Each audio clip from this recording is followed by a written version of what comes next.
Hello to all. Exactly America, रूस और China जिस हिसाब से आर्कटिक क्षेत्रों में जाके संसाधनों की खींचातान कर रहे हैं ना, वो कहीं ना कहीं पूरे विश्व में एक संभावना पैदा कर रहा है, जो कि तीसरे विश्व युद्ध की। अमेरिका कहीं ना कहीं ये नहीं चाहता कि उसके आसपास कोई आए, और ग्रीनलैंड एक ऐसी जगह जहां पर रेयर अर्थ मेटल्स मिल सकते हैं और आर्कटिक के वो बहुत नजदीक है।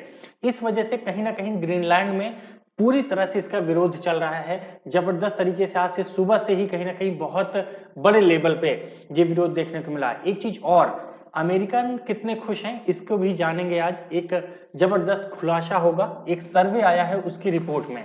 और कहीं ना कहीं डेनमार्क और उसके साथ जो और देश हैं, उन्होंने एक इमरजेंसी बैठक भी बुलाई है। क्या कुछ बड़ा होने वाला है इस पूरे विश्व में? इस पर आज हम पूरी बात करेंगे। एक चीज और मैं आपको बता दूं, पूरी स्टोरी क्या है। पूरी स्टोरी ये है कि जब अमेरिका ने ये बोला कि कहीं ना कहीं ग्रीनलैंड हमारे लिए एक स्ट्रेटेजिक और नेचुरल रिसोर्स के लिए बहुत इंपॉर्टेंट है, इसीलिए ग्रीनलैंड हमें चाहिए। और इस पर हम कहीं ना कहीं सैन्य विकल्प भी देख रहे हैं। सैन्य विकल्प मतलब पूरी तरह से वॉर सिचुएशन में भी जा सकते हैं। तो इस बात को लेके ना कहीं जो फ्रांस है, जर्मनी है, डेनमार्क है, स्वीडन है, फिनलैंड है, इन्होंने अपने सैनिक ग्रीनलैंड में भेज दिए। जब ग्रीनलैंड में उन्होंने अपने सैनिक भेजना शुरू किया तो पूरे दुनिया में एक न्यूज चलने लगी, ग्रीनलैंड कहीं ना कहीं वॉर के लिए प्रिपेयर हो रहा है। ऐसी न्यूज आते ही ना अमेरिका का जानते हो दिमाग खोल गया, और ट्रंप ने कहीं ना कहीं टैरिफ लगा दिया। किसके ऊपर? इन सभी देशों के ऊपर एक्स्ट्रा 10% टैरिफ। और कहीं ना कहीं ये भी बोला कि अगर नहीं बात माने तो 1 जून से ये टैरिफ 25% तक चले जाएंगे। अभी तो चलो ठीक है, 1 फरवरी से हम 10% ही लगा रहे हैं। अच्छा, किस पर लगाया ट्रंप साहब ने? तो ध्यान रखिएगा, Denmark, Norway, Sweden, France, Germany, Netherland और फिनलैंड और ब्रिटेन पर। अब सोचिए, इन 10 कंट्रियों पे 10% एक्स्ट्रा टैरिफ, यानी कि जो अभी टैरिफ दे रहे हैं उस पे 10% और ज्यादा। और 1 फरवरी से ये लागू हो जाएगा। और इसके बाद अमेरिका ने यह भी कहा, ट्रंप ने, कि भैया अगर आप बात नहीं मानते हैं तो 1 जून से हम 25% टैरिफ और बढ़ा देंगे। इस वजह से पूरे यूरोप में एक खलबली मची है। और आज कहीं ना कहीं जो हमें फोटोज दिख रहे हैं वो कुछ ऐसे हैं। अगर आप ग्रीनलैंड की राजधानी नूक, ये नूक की फोटोज हैं, आप देख सकते हैं। और ये हैं ग्रीनलैंड के प्रधानमंत्री, जिनका नाम है जेन्स फेडरिक निल्सन। ये खुद सामने आए और इन्होंने विरोध प्रदर्शन शुरू किया। और वहां पर अगर आप देखेंगे ना, क्या लिखा है? Make America go away. उसके साथ साथ हैट्स ऑफ ग्रीनलैंड। और क्या लिखा है? Our land, our freedom, our voice, और नॉट फॉर सेल ग्रीनलैंड। ऐसे बहुत सारे नारे लगे। ये जो फोटो आपको दिख रही है और ये जो फ्लैग दिख रहा है, ये फ्लैग है कहीं ना कहीं डेनमार्क का। डेनमार्क की राजधानी है कोपेनहेगन।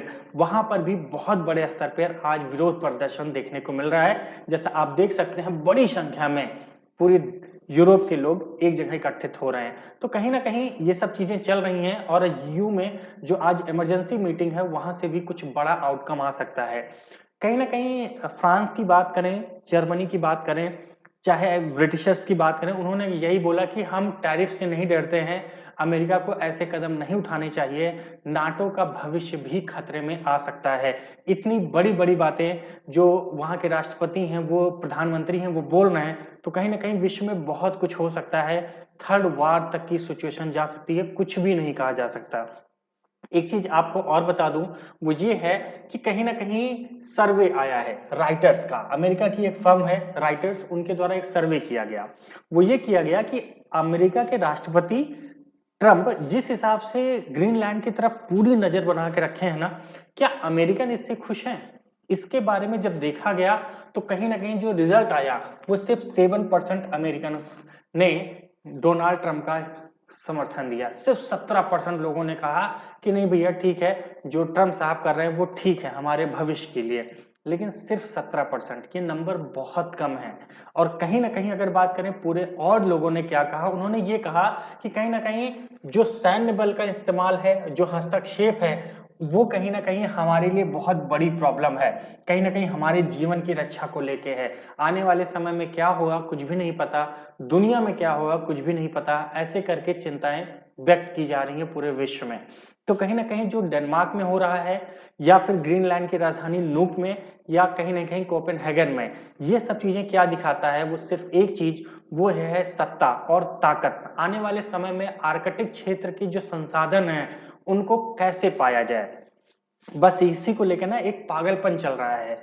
आप सभी को पता होगा कि एग्जैक्टली अभी कुछ दिन पहले अमेरिका ने कहा कि रूस और कहीं ना कहीं चाइना का जो प्रभुत्व है वो ग्रीनलैंड में बढ़ रहा है, क्योंकि चाइना जो है वो रेयर अर्थ जो मेटल्स हैं उस पर 90% से ज्यादा खुद का रखता है पूरी दुनिया में। मतलब कि पूरी दुनिया में 90% से ज्यादा रेयर अर्थ मेटल कहीं ना कहीं चाइना के अंडर में है।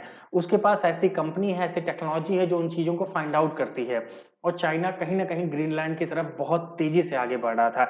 इसी वजह से अमेरिका को यह चिंता था कि कहीं ना कहीं चाइना और रसिया ग्रीनलैंड आ गए तो अमेरिका वहां से दूर नहीं है। इसी वजह से अगर आप देखेंगे अमेरिका ने साफ साफ कहा कि ये हमारे स्ट्रेटेजिक और नेचुरल रिसोर्स के लिए बहुत इंपॉर्टेंट है। और इसी वजह से जो देश हैं यानी कि जो डेनमार्क के साथ हैं उन्होंने क्या किया, अपनी सैन्य कार्यवाही यानी कि सैनिकों को सुरक्षा के लिए ग्रीनलैंड की सुरक्षा के लिए भेजा। लेकिन ध्यान रखना एक बात और, बहुत ज्यादा सैनिक नहीं थे, सिर्फ 37 ही सैनिक भेजे थे। लेकिन अमेरिका इसी से खौल गया और उसने टैरिफ लगा दी। और देखा जाए ना जो ये सर्वे वगैरह आ रहा है ये बहुत अच्छी बात नहीं है कि कहीं ना कहीं अमेरिका के लिए ये बहुत अच्छा है। सिर्फ 17% ही लोग साथ हैं, आगे क्या होगा ये तो देखने वाली बात होगी। लेकिन आपको क्या लगता है जरूर कमेंट बॉक्स में कमेंट कीजिएगा कि डेनमार्क और कहीं ना कहीं यूरोपियन यूनियन क्या करने वाले हैं इस मीटिंग में। मिलते हैं अगले सेशन में, तब तक के लिए जय हिंद, बाय बाय।